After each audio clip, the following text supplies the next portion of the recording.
नगर परिषद गढ़वा क्षेत्र में अतिक्रमण हटाने के नाम पर छोटे व्यवसायियों को अनावश्यक रूप से परेशान किए जाने का आरोप समाज सेवी ज्योति प्रकाश ने लगाया है। उन्होंने कहा कि इस तरह की कार्रवाई लोगों की आजीविका पर सीधा प्रहार है और इसके खिलाफ आवाज उठाना बेहद जरूरी है। ज्योति प्रकाश ने कहा कि नगर परिषद गढ़वा की व्यवस्था दिन प्रतिदिन बदतर होती जा रही है।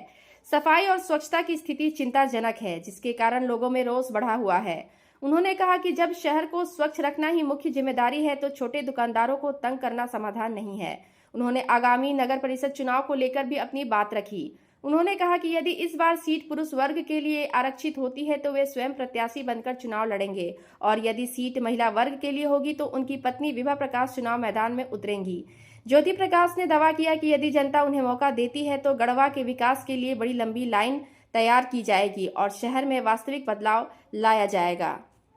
नगर परिषद गढ़वा बहुत खराब स्थिति में है। चारों ओर गंदगी का अंबार है, लाइटिंग की व्यवस्था नहीं है, कोई विकास का कार्य नहीं हुआ है।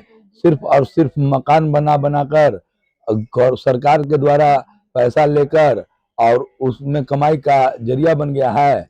लोग कमाने पर लगे हुए हैं। उसी को सुदृढ़ करने के लिए हम चुनाव मैदान में आ रहे हैं। अगर आप चुनाव में विजेता होते हैं तो आपके द्वारा क्या सुधार लाया जाएगा? पहली बात कि चुनाव कब होगा, चुनाव की स्थिति क्या होगी, सीट महिला की होगी कि सीट पुरुष की होगी। अगर महिला की सीट होगी तो मेरी पत्नी विभा प्रकाश चुनाव लड़ेंगी और सीट पुरुष का होगा तो चुनाव मैं लड़ूंगा। तो वो चुनाव लड़ेंगी तो क्या कार्य करेंगी वो बताएंगी। और मैं अगर पुरुष सीट होता है, मैं चुनाव लड़ता हूं तो विकास कार्य की सूची बहुत लंबी लिस्ट है।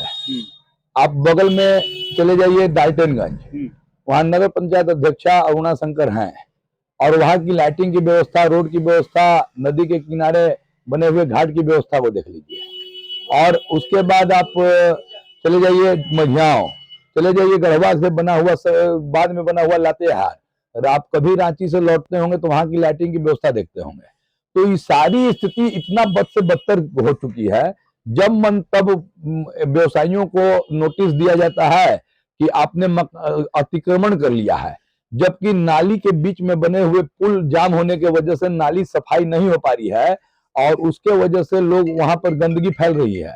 उस पर ध्यान नहीं देकर अतिक्रमण का मामला सामने ले आया जाता है और जेसीबी बाजार में घुसा दिया जाता है, कभी मेन रोड में घुसा दिया जाता है और सारे लोगों को तंग किया जा रहा है।